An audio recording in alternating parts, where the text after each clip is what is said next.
Let's crack Bihar exam. Welcome to Unacademy BPSC online platform, India's largest learning online platform. मैं सुजीत, मैं आपको कराऊंगा polity और कल मैंने कराया था लेक्चर 1। और जिन लोगों ने भी लेक्चर 1 को नहीं देखा है, आप जाओ और लेक्चर 1 को देखो। बीपीएससी का पूरी सिलेबस का अच्छे तरीके से मैंने वहां पे डिस्कशन किया है। और आज जो मैं डिस्कस करने वाला हूं वो होगा how to study polity. Polity को हम लोग कैसे पढ़ेंगे ये आज हम लोग डिस्कस करेंगे, क्योंकि बहुत सारे बच्चों के पास ये समस्या होता है कि पॉलिटी को हम कैसे पढ़ें, कहां से स्टार्ट करें, किस तरह से स्टार्ट करेंगे जो हमको पूरी पॉलिटी बहुत ही अच्छे तरीके से समझ में आएगा। मेरे प्यारे भाई, आपको दो बात याद रखना पड़ेगा, पॉलिटी बहुत ही जबरदस्त तरीके से समझ में आएगा। पहला बात तो ये कि आप भारतीय हो, भारतीय होने के नाते आपको भारत का संविधान आना चाहिए, इस विचार से आप पढ़ेंगे।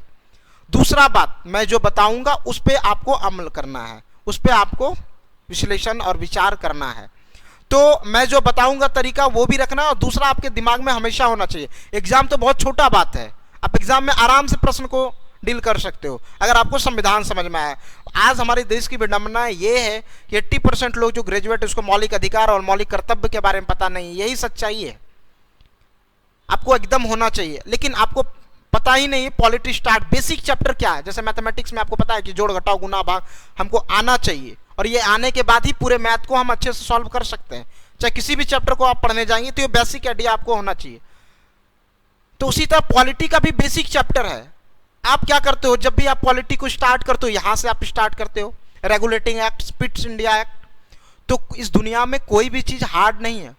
उस पर नेल्सन मंडेला जी का एक कोटेशन भी आया है, जब तक किसी काम को किया नहीं जाता तब तक वह असंभव ही लगता है। तो जब तक आप, और वे भी आपका सही होना चाहिए। तो ये नेल्सन मंडेला जी ने कहा था, जब तक किसी काम को किया नहीं जाता तब तक वो असंभव लगता है। तो जब आप करेंगे तो ये भी आसान लगेगा। लेकिन जब आप पॉलिटी को पढ़ना स्टार्ट करते हो मेरे भाई, तो आप स्टार्ट करते हो क्या, regulating act, fits India act, charter अधिनियम, इस वे में बुक में लिखा है, और आप वहीं से स्टार्ट कर देते हो पढ़ना। आपको पता ही नहीं चलता बेसिक चैप्टर है क्या, क्योंकि कोई सवाल वाला तो बात है ही नहीं, पता नहीं चलेगा बेसिक क्या है। इसमें भी बेसिक है। देखो एक कंसेप्ट बता रहे हैं, 1600 ईस्वी में भारत में अंग्रेज आए थे, 1600 ईस्वी में। और आपको पता है 1857 की क्रांति, भारत में क्रांति हुआ था। अंग्रेज के आने के 200 साल बाद, 257 साल बाद भारतीयों को यह लगा कि हम गुलाम हैं, और अंग्रेजों के विरुद्ध में एक आंदोलन छेड़ा भारतीयों। सोचो कितना दिमाग स्लो चलता है। 257 साल बाद समझ में आया कि हम गुलाम हैं, हमारे साथ शोषण हो रहा है। तो हम लोग इस चीज को समझेंगे, जब पढ़ेंगे तो बहुत अच्छे से समझेंगे क्यों इतना दिन बाद समझ में आया। तो चलो पहले हम लोग देखते हैं भाई कि रेगुलेटिंग एक्ट 1773 में लाया गया ये एक्ट है। एक्ट का तात्पर्य क्या होता है, कानून। एक्ट का मतलब होता है कानून, एक्ट का मतलब ही होता है कानून। और रेगुलेट मतलब क्या होता है, आपके सिलेंडर में रेगुलेटर लगा होगा, आप देखेंगे जो लोग खाना उना बनाते होंगे उनको अच्छे से पता होगा, वो रेगुलेटर लगा होता है। उससे क्या काम होता है, गैस को कंट्रोल करना, चाहे तो बंद करना या तो ऑन या ऑफ, यही करते हो गैस को। तो रेगुलेटिंग एक्ट मतलब भारतीयों को कंट्रोल करने वाला जो एक्ट। तो अंग्रेज ने भारत में सबसे पहला कानून यही लाया था, रेगुलेटिंग एक्ट। तो ये एक कानून लाया था। धीरे धीरे आजादी तक, संविधान बनने तक बहुत सारा कानून लाया गया अंग्रेज के द्वारा। और जब हमारा संविधान बनने लगा तो यही कानून संविधान बनने का एक आधार बना, और इसी कानून से बहुत सारे चीजों को लेकर संविधान में रखा गया। उसी के आधार पर एक प्रश्न पूछा जाता है कि भारत का संविधान सर्वाधिक प्रभावित है किससे, इंडियन गवर्नमेंट एक्ट 1935। ये प्रश्न बहुत बार, लगभग हमको लगता है 20 बार पूछा होगा अभी तक एग्जाम में, अलग अलग एग्जामों में, कि भारत का संविधान सर्वाधिक प्रभावित है। तो 1935 के भारत सरकार अधिनियम से, 1935 के भारत सरकार अधिनियम से इससे प्रभावित है, क्योंकि इससे लगभग 200 अनुच्छेद, 395 में 200 अनुच्छेद तो इसी से लिया गया था। बहुत सारे ने कमेंट भी किया था संविधान बनाने वाले संविधान सभा को कि आपने तो सिर्फ फोटो स्टेट करके रख दिया है संविधान को, 200 कानून तो वहीं से उठा के रख दिया गया। तो ये एक आधार था, ये क्या था, आधार था। अगर आप मेरे समझ के आधार पर संविधान को पढ़ना चाहेंगे तो मैं कहूंगा संविधान को आप 2 भागों में डिवाइड कर दो। एक भाग क्या रहने दो, एक भाग ये होगा कि संविधान एक किताब है, ये सोच लो आप, संविधान एक किताब है और उस किताब को लिखने के लिए किन किन स्रोतों का उपयोग किया, कितने लोगों ने सहयोग किया, कितना दिन बैठक हुआ, वो एक अलग पार्ट है। तो वो क्या हो जाएगा, एक चीज क्या हो जाएगा, एक संविधान तैयार होके आया, उसमें कितना लेसन है, कौन सा चैप्टर है। तो हम संविधान को दो भागों में विभाजित कर कर पढ़ाएंगे। पहला एक संविधान पढ़ाएंगे और दूसरा एक क्या पढ़ाएंगे, historical development of Indian constitution, Bharat के संविधान का विकास कैसे हुआ है, कैसे कैसे अलग अलग कानून लाए गए और कैसे संविधान सभा का गठन किया गया और उस संविधान सभा ने कैसे संविधान निर्माण का कार्य शुरू किया और कैसे उसके अंजाम तक पहुंचाया। और अंततः 26 जनवरी 1950 को आप पढ़ेंगे कि 26 जनवरी 1950 को संविधान लागू हुआ था पूरी तरह, ये आप पढ़ेंगे। तो ये एक्ट क्या है, एक आधार है संविधान बनने का और इसके बारे में हम लोग बहुत ही अच्छे तरीके से हर एक्ट को पढ़ेंगे। और वास्तव में बताऊं मैं तो ये भारतीय संविधान का पार्ट है ही नहीं, ये आधुनिक भारत के इतिहास का पार्ट है। लेकिन संविधान को समझने के लिए थोड़ा सा लोगों ने क्या किया, या राइटर लोग ने क्या किया, शुरू में इस चीज़ों को मेंशन किया, बहुत कम कम शब्दों में लिखा है संविधान। अगर आप उसको पूरे डिटेल से पढ़ना चाहते हो तो आधुनिक भारत के इतिहास को पढ़ो, आप बहुत ही डिटेल से इन सब बातों की चर्चा की गई है। तो आप बताओ ये संविधान का पार्ट है, ये मॉडर्न हिस्ट्री का पार्ट है, ये एक इतिहास है संविधान के विकास का, बस वही है। और मैं भी इसको बहुत डिटेल में पढ़ाएंगे। आप लोग क्या करते हैं, यहीं से पढ़ना स्टार्ट करते हो और आपको 1947 तक जाते लगता है कि संविधान क्या है नहीं है, आपको समझ में ही नहीं आता है। इसीलिए मैं बहुत ही बेहतरीन तरीके से आपको समझाने का प्रयास करूंगा और इसका क्या बेसिक चैप्टर है अभी आप। तो सबसे पहले हम बात करते हैं, अगर संविधान बनकर तैयार हुआ, आप देखेंगे आगे कि संविधान में जैसे एक बुक है संविधान, और बुक को विभाजित किया गया किसमें, भाग में। अब भाग कहने का तात्पर्य है चैप्टर, ये हुआ आपका चैप्टर और उस चैप्टर का नाम ये मेंशन किया गया है। जैसे चैप्टर 1 की बात करें संघ और उसके क्षेत्र, चैप्टर 2 की बात करें नागरिकता, और उस चैप्टर में कितने पेज हैं उसको मान लो आप आर्टिकल, अनुच्छेद। 3 बातें हैं संविधान में जो बहुत लोगों को समझ में नहीं आता, वो बहुत बेसिक है, वो चैप्टर के साथ पढ़ना चाहिए, अलग अलग करके नहीं पढ़ना चाहिए। क्या क्या, सबसे पहला भाग, दैट मीन्स लेसन, जिसको आप लोग पार्ट्स करते हो। संविधान में कितने पार्ट हैं, पार्ट 1 में क्या है, पार्ट 2 में क्या है, आप ऐसे ऐसे डिसाइड करते रहते हो। फिर क्या करते हो कि आप आर्टिकल की बात करते हो, अनुच्छेद की बात करते हो, फिर अनुसूची की बात करते हो, शेड्यूल की। तो शेड्यूल्ड क्या है वो भी अभी आपको समझाएंगे, हम अभी ही समझाएंगे। तो सबसे पहले भाग और अनुच्छेद का संबंध आप समझ लो कि भाग और अनुच्छेद में क्या संबंध है, ये आपको समझना ही पड़ेगा।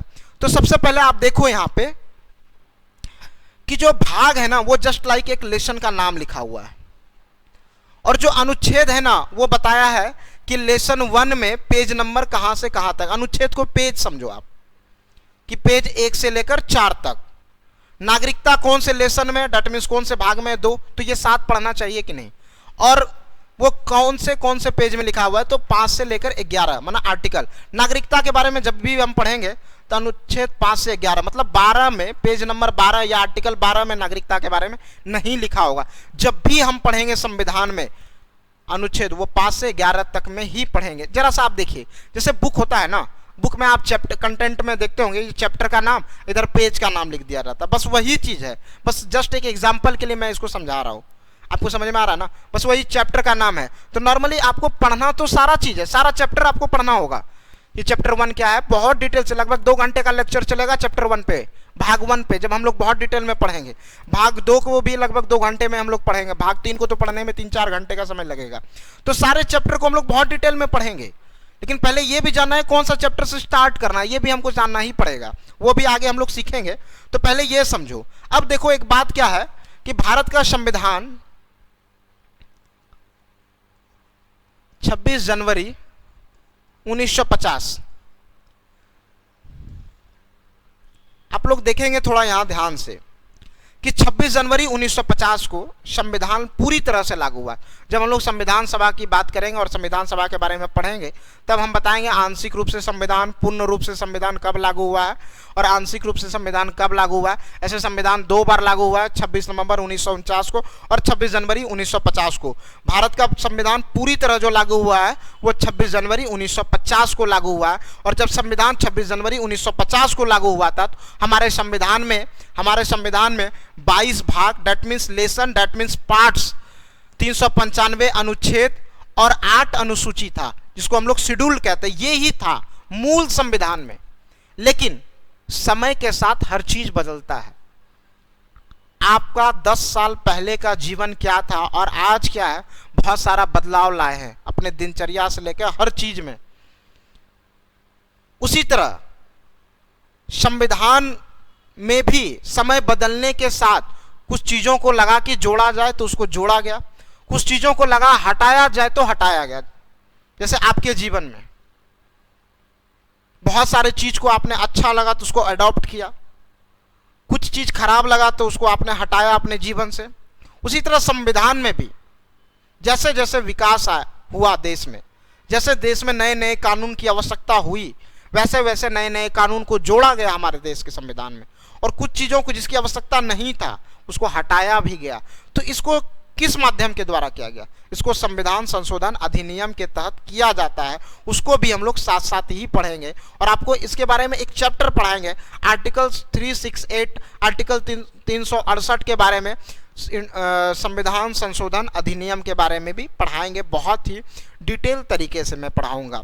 तो सबसे पहले आप ये देखो मेरे प्यारे भाई कि हमारे मूल संविधान में तो 22 भाग थे, लेकिन आज जब पूछता है कि वर्तमान समय में भागों की संख्या कितनी है तो आप क्या लिखते हो, 25। और ये कैसे लिखते हो ये भी अभी समझाने वाले हैं। देखो क्या हुआ है, जब से हमारा संविधान लागू हुआ है ना, तो हमारे संविधान के भाग में 4 भाग को एक्स्ट्रा जोड़ा गया और 1 भाग को हटाया गया। तो 4 कौन कौन सा जोड़ा गया, आप देख रहे होंगे यहाँ पे 4A लिखा हुआ है, एक दिख रहा है आपको ना। 4A का क्या तात्पर्य है, देखो कहीं भी अगर ए बी लिखा हो ना, आप समझ लेना 26 जनवरी 1950 के बाद ये बच्चा आया। ये भी जो दिख रहा है ना आपको ए बी लिखा हुआ बच्चा, ये 26 जनवरी 1950 के बाद आया है, मतलब संविधान लागू होने के बाद। जैसे क्लास में देखते हो ना, जो बच्चे लेट आते हैं 5 के बाद छठा वो खड़ा रहता है साइड में, ये दिक्कत से बैठा रहता है, तो वो लग जाता है कि क्लास स्टार्ट होने के बाद आया। ये भी दिखता है आपको, ऐसे ही दिख जाएगा कि संविधान लागू होने के बाद ये बच्चा आया है। आप देखेंगे 42वां संविधान संशोधन 1976 में ये बच्चा आया। मतलब मौलिक कर्तव्य को, भारत के संविधान में पहले मौलिक कर्तव्य नहीं था। आपको पता होना चाहिए मौलिक कर्तव्य, आप इस देश के नागरिक हैं, आपको पता होना चाहिए सार्वजनिक संपत्ति की सुरक्षा करना, पर्यावरण की रक्षा करना, भाईचारे का विकास करना। लेकिन जब आपको ज्यादा गुस्सा आता है किसी भी चीज को लेकर, तो आप सबसे ज्यादा हानि किसको पहुंचाते हैं, सार्वजनिक संपत्ति को। तो वो हमारी ही संपत्ति है। जब आप मौलिक कर्तव्य को पढ़ेंगे तब आपको अच्छी तरीके से पता चलेगा। तो आपको एक अच्छा नागरिक होने के नाते भारत के संविधान को पढ़ना भी चाहिए। तो आपको दिख रहा है ना क्या क्या जोड़ा गया, तो एक आपको यहां दिख रहा है, एक आपको यहां भी दिख रहा होगा 9A, ये भी जोड़ा गया। और एक है, क्या है वो भाई, तो 9B, ये भी जोड़ा गया। और क्या है एक, तो आगे आप जाके देखेंगे, आप यहां पे आके देखेंगे 14A, 14A, 14A, इसको भी जोड़ा गया। तो कुल आप देखे होंगे तो ऐसा 4 भाग है। क्या क्या है, 4A plus 9A plus 9B plus 14A, मतलब ये 4 नया भाग 1950 के बाद लाया गया, 4। और एक को हटाया भी गया, वो क्या था, भाग 7। भाग 7 एक ऐसा है जिसको क्या किया गया, हटाया गया। मतलब समझ लो आप, इसको हटाया गया। तो पहले कितना था, 22, एक हटा दिया गया, कितना हुआ 21, 4 जोड़ दिया गया तो कितना हो गया 25। ये आपको समझ में आया। अब हमको ये डेट याद रखना पड़ेगा, ये कब लाया गया, कौन से संविधान संशोधन के द्वारा, ये कब लाया गया, कौन से संविधान संशोधन के द्वारा, ये कब लाया गया, कौन से संविधान संशोधन के द्वारा, और 14A कब लाया गया और कौन से संविधान संशोधन के द्वारा। इसको हम लोग बहुत ही डिटेल वे में समझते हैं। तो चलिए सबसे पहले हम लोग बात करते हैं। देखो एक चीज क्या है, जब आप मौलिक अधिकार के बारे में आप पढ़ेंगे ना, तो वो भाग 3 में अनुच्छेद 12 से 35, मतलब 12 से 35 में ही मिलेगा आपको मौलिक अधिकार। ऐसा नहीं है कि आर्टिकल 36 में 36 में आपको मौलिक अधिकार मिल जाएगा, ऐसा नहीं है भाई। कि आर्टिकल 36 में मौलिक अधिकार के बारे में, वो बाद में अमेंडमेंट करके कुछ ऐसा अधिकार है जिसको जोड़ा गया, लेकिन मौलिक अधिकार बेसिकली आप जब भी पढ़ेंगे तो वो भाग 3 में और 12 से 35 के बारे में ही मिलेगा। जैसे आप नॉर्मली आप सोचो कि संघ लिखा हुआ है यहाँ ना, संघ जो सेंट्रल गवर्नमेंट का फंक्शन है वो भाग 5 में है, आर्टिकल 52 से लेकर 151 तक।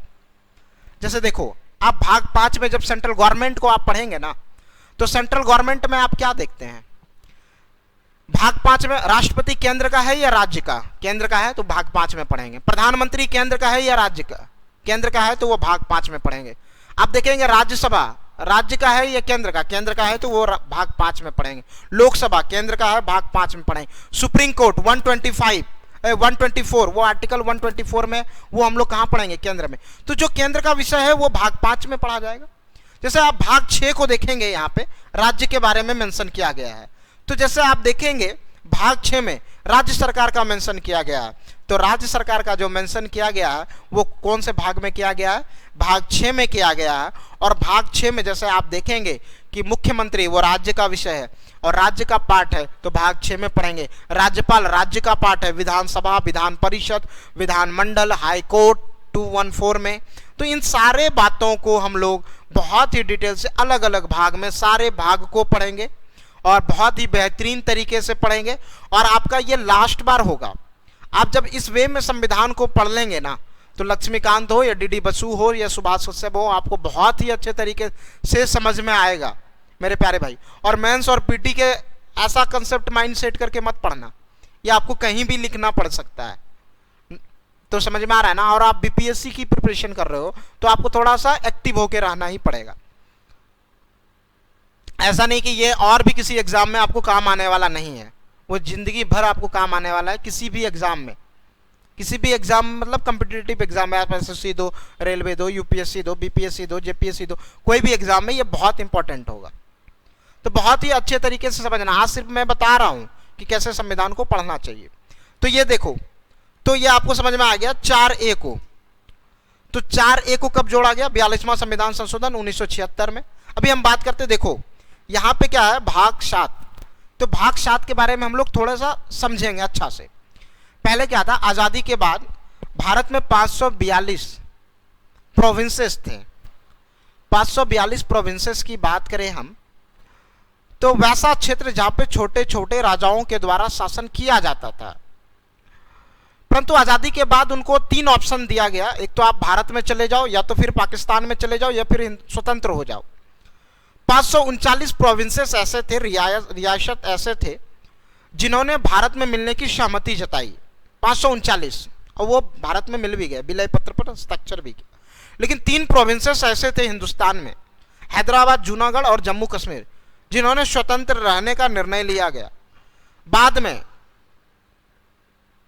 अलग अलग प्रक्रिया के द्वारा उन तीनों को भी भारत में मिला लिया गया। जैसे आप जूनागढ़ को जानेंगे तो जनमत संग्रह के द्वारा, हैदराबाद को पुलिसिया कार्रवाई के द्वारा, और जम्मू कश्मीर को विलय पत्र के हस्ताक्षर के बाद भारत में मिलाया गया है। तो इन सब चीज़ों के बारे में भी बहुत विस्तृत तरीके से हम लोग पढ़ेंगे। लेकिन भाग 7 की क्या बातें हैं ये अभी सीख रहे हैं हम लोग। भाग 7 में ऐसा कंसेप्ट है कि जब आज़ादी के बाद हमारे देश में ऐसा नहीं था कि ये बिहार है और ये मध्य प्रदेश है, इस तरह के राज्य की कोई कंसेप्ट नहीं था। तो पूरे भारत के सभी क्षेत्र को 4 वर्गों में बांटा था, मतलब 4 ग्रुप में विभाजित किया गया था। तो उस समय जो ग्रुप था वो group A, group B, group C और ग्रुप डी।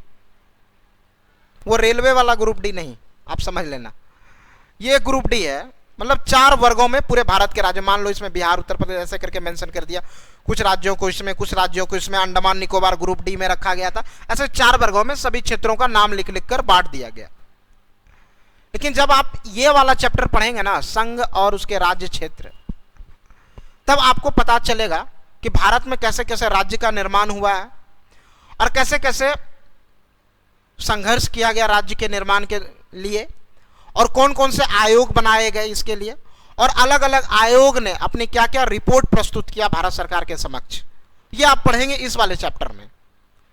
तो बहुत ही डिटेल से आपको मैं पढ़ाऊंगा। लेकिन यहां पे ये समझ लो कि जब 7वां भाग को हटाया गया क्योंकि 7वां संविधान संशोधन 1956 में किया गया, 1956 में, सॉरी ये होगा 1569, एक मिनट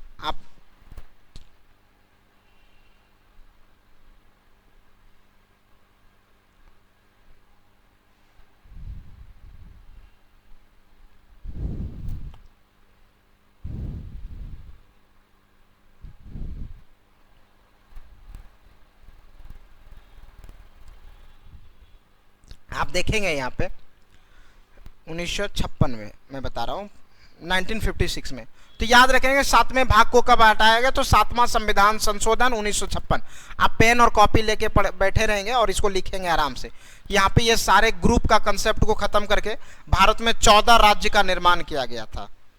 14 राज्य का निर्माण किया गया था कब, 7वां संविधान संशोधन 1956 के समय में भारत में मात्र 14 राज्य था। फिर 15वां राज्य, 16वां राज्य, 17वां राज्य, 18वां राज्य, इस तरह से होते होते 29 तक आया, फिर घटा भी। तो इन चीज़ों को हम लोग ये वाले चैप्टर में पढ़ेंगे बहुत ही डिटेल से, कैसे कैसे राज्य का विकास हुआ, अलग अलग राज्य कैसे कैसे बना है, बिहार कब हुआ, अलग क्या क्या कंसेप्ट थे इसके बारे में, झारखंड के राज्य का निर्माण कब हुआ, इन सारे चीज़ों के बारे में हम लोग बहुत ही डिटेल तरीके से आगे पढ़ेंगे। चलिए आगे और भी बातें हम लोग करते हैं, ये समझ में आ गया। अब हम लोग बात करते हैं 9A को कब जोड़ा गया। तो 9A को कब जोड़ा गया इसके बारे में आप जब देखेंगे तो 74वां संविधान संशोधन 74 ये 1992 में जोड़ा गया, ये आप लिख लेंगे। 74वां संविधान संशोधन 1992 में जोड़ा गया, 74वां संविधान संशोधन 1992 में जोड़ा गया। और 9B को कब जोड़ा गया, 97वां संविधान संशोधन 2001 में जोड़ा गया, 2001 में जोड़ा गया। ये आप दोनों को लिख लेंगे, बहुत ही अच्छी तरीके से लिख लेंगे। 9A को कब जोड़ा गया, 74वां संविधान संशोधन 1992 में, 74वां संविधान संशोधन 1992 में। और 9B को कब जोड़ा गया, 97 कॉन्स्टिट्यूशन अमेंडमेंट एक्ट 2001 में। तो 4 मैं बता दिया हूं और आगे मैं जा रहा हूं, आगे देखिए क्या है। अभी बात करते हैं हम 14A को जोड़ा गया। तो 14A को कब जोड़ा गया ये जानना आपको बहुत ही जरूरी है कि 14A भाग 14A को कब जोड़ा गया। अगर आप लोगों को पता है तो कमेंट में बताइए आप लोगों, और लाइक भी दबा दो भाई। आप लोग सिर्फ वीडियो को देख रहे हैं, लाइक नहीं कर रहे हैं, तो कृपया एक बार जितने भी भाई देख रहे हो वीडियो को लाइक भी करो और कमेंट में बताओ कि 14A को कब जोड़ा गया। 14A को कब जोड़ा गया, तो ये जब 12वां संविधान संशोधन CA शॉर्ट फॉर्म में लिख लो, और ये किया गया 1976 में। कब किया गया, 1976 में। तो ये आपको याद रहना चाहिए, 12वां संविधान संशोधन 1976 के बाद, 1976 के बाद 12वां संविधान संशोधन 1976 के बाद इसको जोड़ा गया। 12वां संविधान संशोधन 1976 में इसको जोड़ा गया भाग 14A को। तो फिर इसी तरह से करके आप देख रहे हैं निर्वाचन आयोग के बारे में हम लोग पढ़ेंगे, राजभाषा आयोग के बारे में। ये पूछा जाता है राजभाषा आयोग का उल्लेख कौन से भाग में किया गया है, तो भाग 17 में किया गया। आपातकाल के बारे में बहुत डिटेल से पढ़ेंगे। भारत में 3 तरह का आपात की व्यवस्था किया गया है, 352, 360 और 356। ये भी हम लोग डिटेल से समझेंगे आगे, ये क्या है 352, 360, 356, ये भी हम लोग बहुत ही मज़ेदार तरीके से समझेंगे। अब जो अभी इम्पोर्टेंट बात होने वाला है कि कौन सा चैप्टर से स्टार्ट करें पढ़ना सर, तो वो अभी आप देखेंगे कौन सा चैप्टर से स्टार्ट करने वाले हैं हम लोग पढ़ना। क्या पढ़ना, तो पॉलिटी को पढ़ना। कौन से चैप्टर से स्टार्ट करने वाले हैं हम लोग पॉलिटी को पढ़ना। तो पहले ये आप देख लो, एक थोड़ी सी आप शेड्यूल्ड को समझ लो, अनुसूची क्या होता है, उसके बाद हम लोग उस चीज को देखेंगे। तो अनुसूची क्या है, अनुसूची के बारे में समझते हैं। तो आपको यह समझ में आ गया और भाग क्या है और अनुच्छेद क्या है। मतलब 22 भागों में, कितने भागों में आप देख सकते हैं कि 22 भागों में 395 अनुच्छेद को एडजस्ट किया गया है। एक किताब है जिसमें 22 चैप्टर है और 395 पेज है। हर एक चैप्टर कितना कितना पेज कैरी करता है वो डिपेंड करता है चैप्टर की कैपेसिटी के ऊपर। ये आपको समझ में आया, अच्छे तरीके से आ गया होगा। तो चलिए आगे बात और भी करते हैं हम लोग। तो अनुसूची के बारे में, शेड्यूल्ड के बारे में भी थोड़ा सा है। देखो प्रारंभ में तो अनुसूची की संख्या कितना था, 8। तो अभी कितना है भाई, 12। तो 4 अनुसूची बढ़ा है, तो क्या बढ़ा होगा, 9 बढ़ा होगा। 10 आया है, 11 आया है और 12 आया है। तो 4 चीज यहाँ भी बढ़ा है। जैसे आप भाग में 4 चीज बढ़ा है तो यहाँ अनुसूची में भी 4 बढ़ा है। 4 भाग जैसे बढ़े हैं और 1 घटा है, इसमें कुछ घटा नहीं है, सिर्फ 4 क्या हुआ है, बढ़ा है। तो बढ़ा है और कब कब बढ़ा है वो देखेंगे। ऐसे नॉर्मली आपको याद रखना पड़ेगा कि कौन से अनुसूची में क्या है। इसके लिए मैं अलग से स्पेशल क्लास लेके आऊँगा अनअकैडमी प्लस पर, तो आप हमारा सब्सक्रिप्शन जरूर ले लेंगे अनअकैडमी प्लस पर और रेफर कोड का प्रयोग करेंगे SUJEET। और हमारा व्हाट्सअप नंबर इसी वीडियो में आपको दूसरे स्लाइड में मिलेगा। और किसी भी तरह का कोई समस्या है तो आप हमसे कांटेक्ट भी कर सकते हो।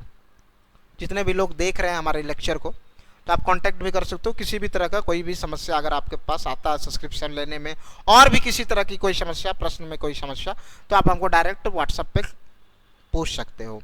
ये आपको समझ में आ गया ना। अभी हम लोग बात करते हैं अनुसूची। तो ये 4 अनुसूची बढ़ाया गया, कब कब बढ़ाएगा, लेकिन आपको ये भी याद रखना पड़ेगा कौन से अनुसूची में क्या है। इसके बारे में अलग से मैं एक चैप्टर बनाऊंगा और इसके बारे में वीडियो बनाऊंगा और बहुत ही डिटेल तरीके से मैं इसको बताऊंगा। तो अभी आप देखते हैं, ये सब तो बहुत ही आसान चीज़ है। एक दिन मैं अलग से वीडियो बना के इस पर पूरे डिटेल से मैं चर्चा कर दूंगा कि कौन से अनुसूची को कैसे पढ़ना और कैसे। ये बहुत ही आसान सा बात है। जैसे आप देखेंगे प्रथम अनुसूची में क्या है, पहला अनुसूची में क्या है, संघ और संघ का नाम एवं उसका राज्य क्षेत्र। मतलब किसी भी भारत का नाम बदला जाएगा, नया राज्य जोड़ा जाएगा, कौन कितने राज्य हैं, कितने केंद्रशासित प्रदेश हैं, वो सब देखेंगे अनुसूची में। तो सबसे पहले ये समझना पड़ेगा अनुसूची क्या है। तो आप जब देखते होंगे आपके गांव में बहुत सारे ऐसे लोग होंगे जिनको वृद्धा पेंशन मिलता होगा। तो बहुत दिन पहले से वृद्धा पेंशन योजना प्रारंभ है भारत में, लेकिन हर साल तो बहुत सारे लोग होंगे जो 60 साल के उम्र में आ जाते होंगे और वृद्धा पेंशन का लाभ के लिए वो क्या करते हैं, ब्लॉक में जाते हैं और फिर से एक अनुसूची बनाते हैं।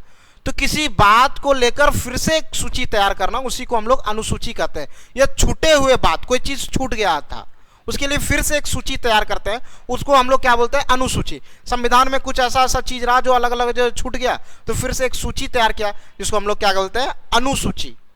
तो अनुसूची समझ में आएगा। ये छूटा उटा बात जो था इधर उधर उसके लिए फिर से एक सूची तैयार किया, एक लिस्ट बनाया गया संविधान सभा के द्वारा, उसको हम लोग बोलते हैं अनुसूची। क्या बोलते हैं, अनुसूची बोलते हैं। तो आपको अनुसूची समझ में आया होगा। इसी तरह आपको पूछेगा पहली अनुसूची में क्या है, तो पहले अनुसूची में आप क्या बोलेंगे, कि हमारे देश के सभी राज्य का नाम है, केंद्र शासित प्रदेश का नाम है। ये हमारे कौन से अनुसूची में, प्रथम अनुसूची में। दूसरी अनुसूची में बोले आप तो भारत में जो सेंट्रल गवर्नमेंट का कुछ लोग हैं, जैसे हो गए आपका राष्ट्रपति, मुख्य न्यायाधीश की चर्चा, नियंत्रक, महालेखा परीक्षक, जैसे तमाम बड़े अधिकारी की वेतन की बात, मतलब पैसा वाला बात, तो वो अनुसूची 2 में है। तो पहला में क्या हो गया, राज्य क्षेत्र का नाम। दूसरे में क्या होगा, पैसा संबंधित बातें। अब 3 में क्या है, संवैधानिक पदों के संबंध में शपथ और प्रतिज्ञा, मतलब कौन किसको शपथ दिलाएगा। जैसे सेंट्रल गवर्नमेंट के एक कंसेप्ट में बता रहा हूं, सेंट्रल गवर्नमेंट का कोई भी अधिकारी है उसको शपथ कौन दिलाता है, 99% लोगों को शपथ दिलाता है राष्ट्रपति। राज्य सरकार का कोई भी अधिकारी है उनके 99% लोगों को शपथ दिलाता है कौन, राज्यपाल। जैसे आप देखेंगे प्रधानमंत्री को कौन शपथ दिलाता है, राष्ट्रपति। मुख्य न्यायाधीश को राष्ट्रपति, निर्वाचन आयोग को राष्ट्रपति। तो जितने भी सेंट्रल गवर्नमेंट के पद हैं उनको कौन दिलाते हैं, राष्ट्रपति। जितने भी राज्य सरकार का, मुख्यमंत्री को राज्यपाल, राज्य के कोई भी मंत्री हो राज्यपाल, राज्य के निर्वाचन आयोग राज्यपाल, राज्य लोक सेवा आयोग के अधिकारी अध्यक्ष राज्यपाल। तो राज्य में राज्यपाल और सेंट्रल में सेंट्रल गवर्नमेंट। तो कौन किसको पद दिलाएगा इसके बारे में मेंशन किया है तीसरी अनुसूची में। और राज्यसभा में विभिन्न स्थानों का आवंटन, इसके बारे में हम लोग डिटेल से जब चैप्टर पढ़ाएंगे तो चर्चा आगे करेंगे। मैं एक साधारण सा बात आपको इसमें बता दिया। अभी हम लोग जो इंपॉर्टेंट बात है इसमें बात करेंगे कि 9वीं अनुसूची को कब जोड़ा गया, 10वीं अनुसूची को कब जोड़ा गया, 11वीं अनुसूची को कब जोड़ा गया। तो आपको सिर्फ आज यही सीखना है।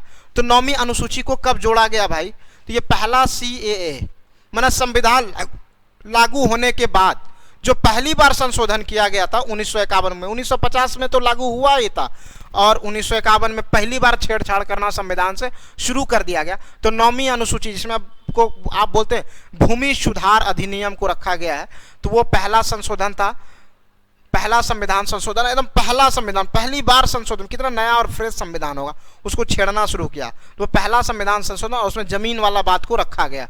तो पहला संविधान संशोधन 1951 में किया गया और उसमें 9वीं अनुसूची को जोड़ा गया। अभी हम लोग जो सबसे इंपॉर्टेंट बात करेंगे 10वीं अनुसूची को, जो दल बदल कानून है, इसके बारे में हम लोग बहुत डिटेल से पढ़ेंगे। राजीव गांधी की सरकार के समय में ये आया था दल बदल कानून, क्योंकि नेताओं ने जो भारत की जनता के साथ जो धोखा देने का काम कर रहे थे ना, उसी के लिए ये लाया गया था और आज तक दे ही रहे हैं।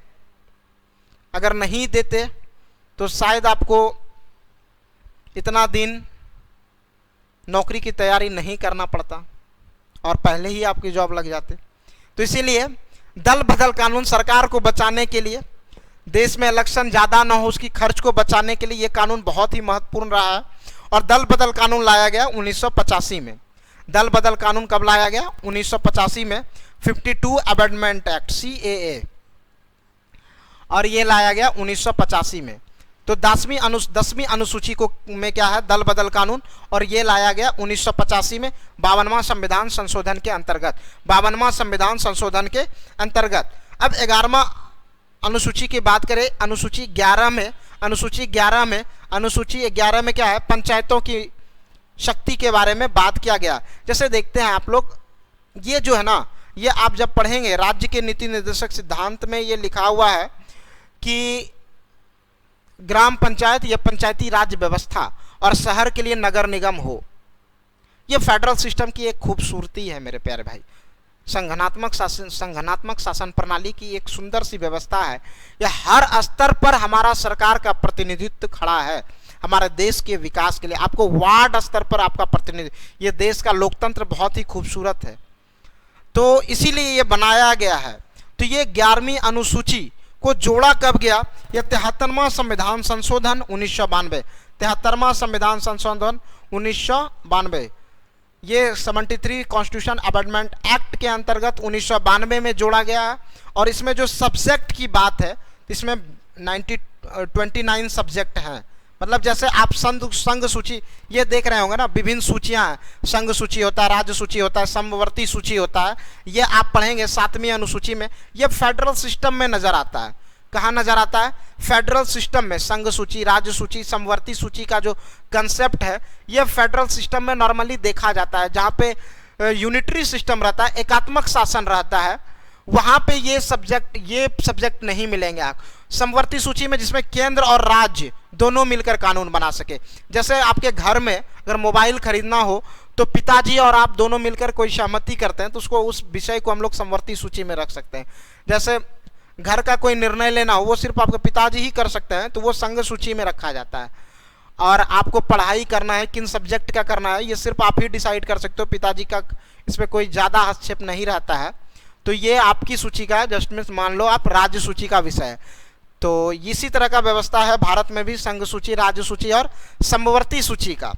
मतलब जिसपे सिर्फ सेंट्रल गवर्नमेंट डिसीजन कर सकता है, सिर्फ पिताजी डिसीजन कर सकते हैं, वो संघ सूची की बात है। और जिस पर सिर्फ आप डिसीजन ले सकते हो, वो राज्य सूची की बात है। और जिस पर दोनों मिलकर, अगर गाड़ी खरीदना हो तो पापा पूछेंगे कौन सा नया मॉडल आया, तो ये दोनों मिलने के बाद ही इस पर सहमति बनेगी। तो ये आप समवर्ती सूची में रख सकते हो। आज़ादी के बाद कुछ अलग अलग कंसेप्ट था। जैसे आप देखेंगे कि इसका जो कंसेप्ट था 97, 66 था, और 66 के बाद था 47। ये समवर्ती सूची में इतने विषय था, लेकिन बाद में ये कितना हो गया? 100। बाद में ये कितना हो गया? 100। और ये कितना हो गया? 61। और ये हो गया 52।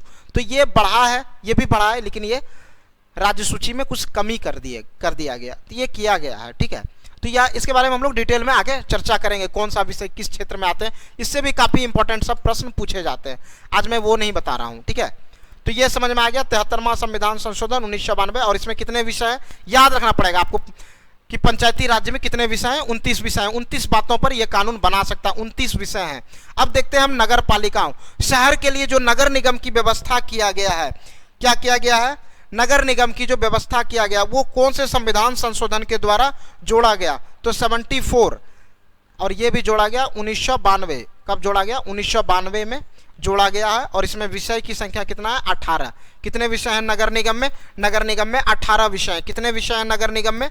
18 विषय हैं। आपको याद रखना पड़ेगा। 74वां संविधान संशोधन के द्वारा जोड़ा गया और ये कब हुआ है? 1992 में। तो इतना बात आपको याद रखना पड़ेगा कि 4 अनुसूची को जोड़ा गया। और कौन कौन जोड़ा गया अनुसूची को? आपको समझ में आ गया है। अनुसूची 8 तो पहले से ही था, 8 तक, 9 जोड़ा गया, 10 जोड़ा गया, 11 जोड़ा गया और 12 जोड़ा गया। तो ये 4 अनुसूची को जोड़ा गया। कब कब जोड़ा गया वो आपके सामने चारों है। पहला संविधान संशोधन, 52वां संविधान संशोधन, 73वां संविधान संशोधन और 74वां संविधान। इतना बात देखो, प्रिपरेशन करने का एक समान सा तरीका ये है कि जितना पढ़ लो आप उसको ना भूलो, तभी आपकी तैयारी एक दिन समाप्त होगा। नहीं तो कभी भी आपकी तैयारी समाप्त होने वाला नहीं है। आपको हर दिन लगेगा कि आज स्टार्ट ही किए है। समझ में आ रहा है ना? इसीलिए जितना आप पढ़ लिए हैं कम से कम इतना आपको रखना चाहिए कि उसको नहीं भूलना है जो पढ़ लिए। नहीं तो आपको हर दिन लगेगा कि हम स्टार्ट ही कर रहे हैं, आज ही स्टार्ट कर रहे हैं, जबकि प्रिपरेशन करने से 2 साल बीत गया होगा। समझ में आ रहा है ना? तो ये कंसेप्ट को आप फॉलो करें अच्छे से। चलिए आगे भी हम लोग बात करते हैं कि अब कहां से पढ़ना चाहिए। तो आपको ये दिख रहा होगा ना, भारतीय संविधान का भाग 5, ये छिपा कर रखे थे कि आप देखो ये है हमारा संविधान का बहुत ही बेसिक चैप्टर। अगर भारतीय संविधान का भाग 5 समझ में नहीं आया ना, ये समझ में नहीं आया, तो पूरे संविधान को समझने में समस्या आएगा। पूरे संविधान को समझने में समस्या आने वाला है अगर ये नहीं समझ में आया तो भाग 5। क्योंकि देखो अब क्या है, आपको एक शब्द मिलता होगा संसद। आपको आगे देखेंगे आपको एक शब्द मिलता होगा संसद, पार्लियामेंट्री सिस्टम, ये संसद।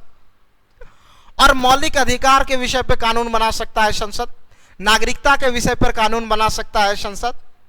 कोई भी चैप्टर को जब पढ़ेंगे तो इसी की चर्चा की गई है। तो हम समझ लेना संसद ही क्या होता है।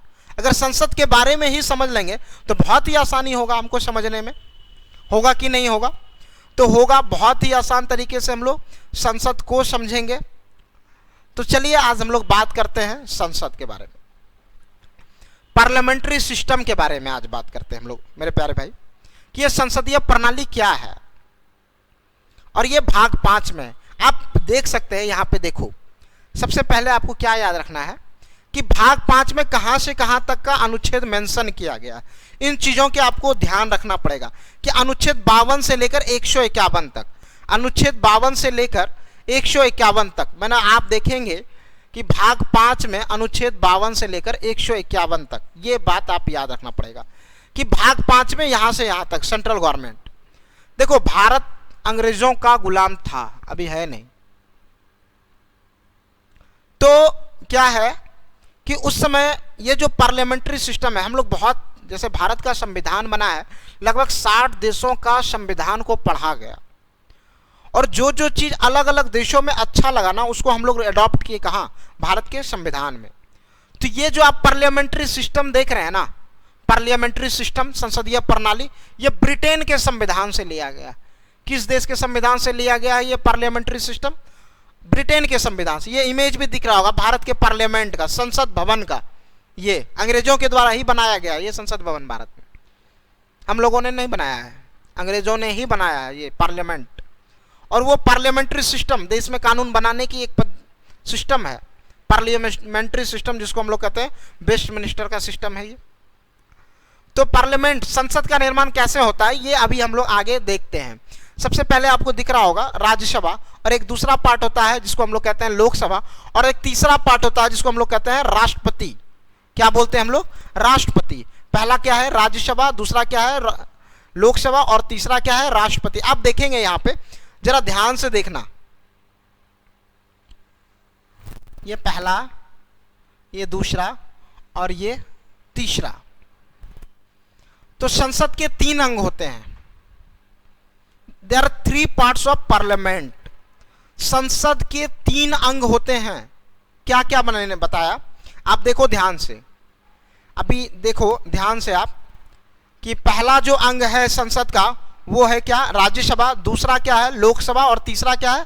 राष्ट्रपति। अगर कोई भी एक हट जाएगा ना, ये अगर मान लो राष्ट्रपति हट जाए या लोकसभा हट जाए, तो ये संसद का निर्माण नहीं होगा। ये तीनों होना आवश्यक है। ये तीनों जब तक नहीं होगा तब तक संसद का निर्माण नहीं होगा। ये तीनों होना ही आवश्यक है। संसद होने के लिए ये तीनों अंग का होना आवश्यक है। ब्रिटेन में भी संसद है, उसके भी 3 अंग हैं। जैसे वहां के राज्यसभा को बोलते हैं हाउस ऑफ कॉमन्स, ब्रिटेन के राज्यसभा को, उच्च सदन को बोलते हैं हाउस ऑफ कॉमन्स। आप लिख लेना, हाउस ऑफ कॉमन्स। वहां के लोकसभा को बोलते हैं हाउस ऑफ लॉर्ड्स। और राजा को क्या बोलते हैं? ताज। राजा या रानी जो भी हो उसको हम लोग क्या बोलते हैं? ताज। तो संसद के 3 अंग होते हैं। पहला क्या है? राज्यसभा।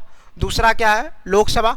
और तीसरा क्या है? राष्ट्रपति। तो संसद के 3 अंग हैं, राज्यसभा, लोकसभा और राष्ट्रपति। सबसे पहले अगर हम बात करें तो अभी देखते हैं कि कैसे हमको ये पढ़ना पड़ेगा और बहुत ही अच्छे तरीके से समझ में आएगा। जब आप देखो, राज्य को चलाने के लिए ये होता है विधानमंडल, एक है लेजिस्लेचर और इसको हम लोग पार्लियामेंट कहते हैं, इसको हम लोग कहते हैं लेजिस्लेचर। राज्य को चलाने के लिए होता है लेजिस्लेचर।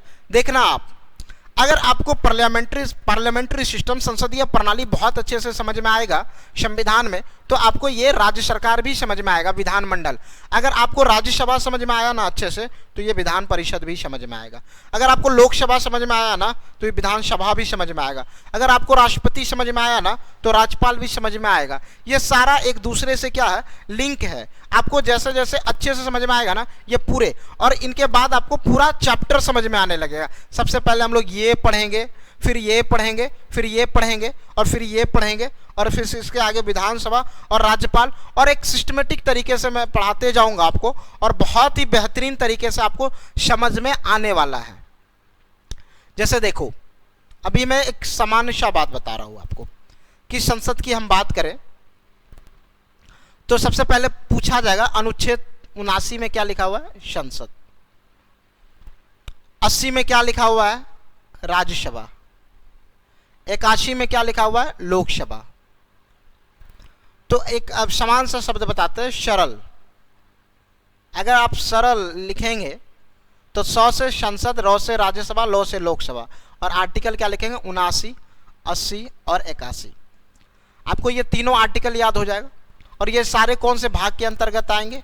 भाग 5 पूछेगा, राज्यसभा कौन से भाग में, तो आप बता देंगे, क्योंकि यहां से यहां तक का कोई भी अनुच्छेद होगा वो भाग 5 में ही आएगा। तो अनुच्छेद 79 में क्या लिखा है? संसद। एक प्रश्न ये है, ये संसदीय प्रणाली कहां से लिया गया है? तो ब्रिटेन से आप लिख देंगे, ब्रिटेन से लिया गया है। ये समझ में आ रहा है ना? ये दिख रहा होगा आपको, थोड़ा सा दिक्कत हो रहा होगा लिखने में, लेकिन आप लिख लेना। यह पार्लियामेंट्री सिस्टम कहां से लिया गया है? ब्रिटेन के संविधान से लिया गया है। 2 प्रश्न यहाँ पे है, बहुत ही इंपॉर्टेंट बात है। और सबसे पहले बात करते हैं हम लोग राज्यसभा की। तो आपको बहुत सारे बच्चों को लगता है कि राज्यसभा राज्य का पार्ट होता है। नहीं दोस्तों, इसी सदन के अंदर यही पार्लियामेंट है। इसी में एक सदन होता है राज्यसभा का और एक दूसरा रूम होता है लोकसभा का, जहां पे अलग अलग कार्यवाही अलग अलग सदन के मेंबर के द्वारा चलाया जाता है। तो हम लोग जो कल का नेक्स्ट क्लास स्टार्ट करेंगे ना, वो हम लोग सबसे पहले स्टार्ट करेंगे किसके बारे में? राज्यसभा के पढ़ने के बारे में। फिर हम लोग किसके बारे में? लोकसभा के बारे में। फिर किसके बारे में? राष्ट्रपति के बारे में। तो सबसे पहले हम लोग बात करते हैं राज्यसभा। तो थोड़ा सा 1-2 कंसेप्ट के ऊपर बात करते हैं, बहुत ही बेहतरीन कंसेप्ट है। देखो, देश में जो है ना मेंबर की अगर बात करें, सबसे पहले देखो आर्टिकल 80 में क्या है? राज्यसभा। राज्यसभा क्यों नाम पड़ा? He is a representative of state.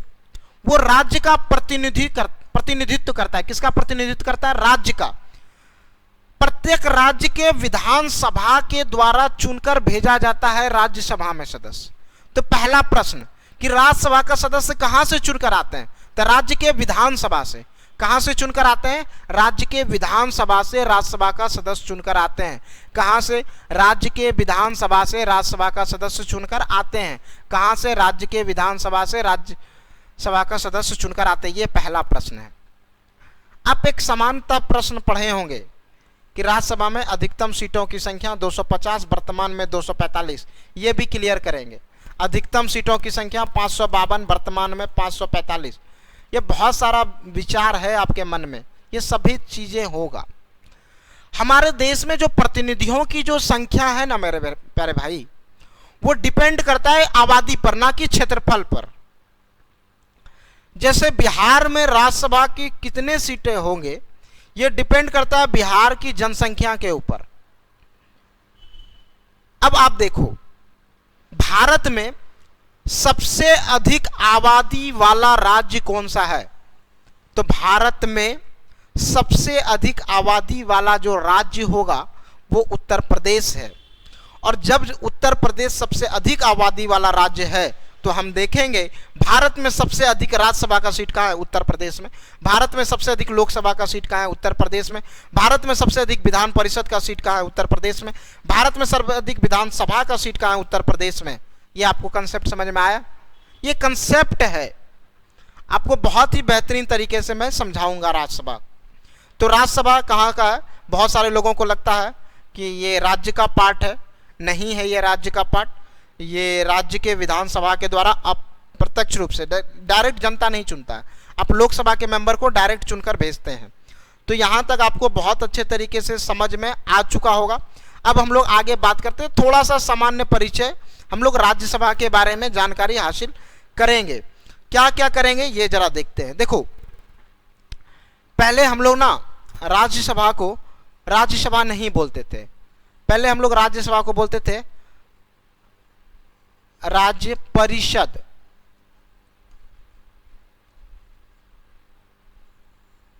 क्या बोलते थे? राज्य परिषद। पूछा जाएगा आपसे कि राज्यसभा का प्रारंभिक नाम क्या था? राज्य परिषद। राज्यसभा का गठन कब किया गया था? एक पहला प्रश्न, 3 अप्रैल 1952 को। आप लिखते जाएंगे इसको, 3 अप्रैल 1952 को राज्यसभा का गठन किया गया था। और राज्यसभा का जो पहली बैठक है वो 13 मई 1952 को, 1952, 13 मई 1952 को राज्यसभा का पहली बैठक प्रारंभ हुआ था। और देखो, पहले इस समय तक राज्य परिषद ही बोला जाता था, लेकिन 23 अगस्त AUG अगस्त 1954 को, आप देखना 23 अगस्त 1954 को इसका नाम क्या कर दिया गया? राज्य परिषद से राज्यसभा। तो यहाँ पे 3 डेट आपको यहाँ पे याद रखना पड़ेगा, 3, 13 और 23। ये 3, 13 और 23, ये 3 डेट आपको याद रखना पड़ेगा। 3 अप्रैल को राज्यसभा का गठन हुआ था, 13 मई 1952 को राज्यसभा का पहली बैठक शुरू हुआ था, और 23 अगस्त 1954 को राज्य परिषद से नाम बदलकर राज्यसभा कर दिया गया था। राज्य परिषद से नाम बदलकर राज्यसभा कर दिया गया था। 1954 से पहले इसको राज्य परिषद के रूप में हम लोग जानते थे। 1954 से पहले इसको हम लोग राज्य परिषद के रूप में जानते थे। तो यहां से ही एक प्रश्न पूछा जाएगा कि प्रारंभ के समय में राज्यसभा को किस नाम से जानते थे? तो प्रारंभ के समय में राज्यसभा को राज्य परिषद के नाम से जाना जाता था। किस नाम से जाना जाता था मेरे प्यारे भाई? राज्य परिषद के नाम से जाना जाता था। और बाद में किस नाम से जाना जाता था? राज्यसभा के नाम से जाना गया, 23 अगस्त 1954। तो ये 3 डेट आपको बहुत ही अच्छे तरीके से याद रखना पड़ेगा। किसमें? राज्यसभा में। तो ऐसे ही बात करेंगे हम लोग लोकसभा को, इसको हम लोग उच्च सदन। तो इसके बारे में डिटेल से हम लोग अगले लेक्चर में पढ़ेंगे, लेकिन अगर ये बहुत अच्छे तरीके से समझ में आएगा तो ये भी बहुत अच्छे तरीके से समझ में आएगा। और ये समझेंगे तो आप ये समझेंगे, और ये समझेंगे तो आप ये राज्यपाल का कंसेप्ट समझ में आएगा। आई होप कि आपको बहुत ही अच्छे तरीके से समझ में आया होगा कि how to study Indian polity, और बहुत ही बेहतरीन तरीके से मैं आपको पढ़ाने का प्रयास करूँगा। और जिन लोगों को भी ये वीडियो बहुत ही अच्छा लगा होगा, अगर अच्छा लगा होगा तभी लाइक करें, शेयर भी करें और सब्सक्राइब भी कर दें हमारे इस चैनल को, लेट्स क्रैक बिहार एग्ज़ाम। तो चलिए फिर मिलेंगे हम लोग अगले लेक्चर में राज्यसभा की कार्यवाही के साथ। और आप हमारे कमेंट में ये बात ज़रूर बता दें कि राज्यसभा का जो पहली बैठक हुआ था वो टाइम कितने बजे का था, किस समय से स्टार्ट हुआ था वो बैठक। तो ये आप कमेंट में बताएंगे, मैं नहीं बताऊंगा। कुछ होमवर्क भी दे देते हैं आपके लिए।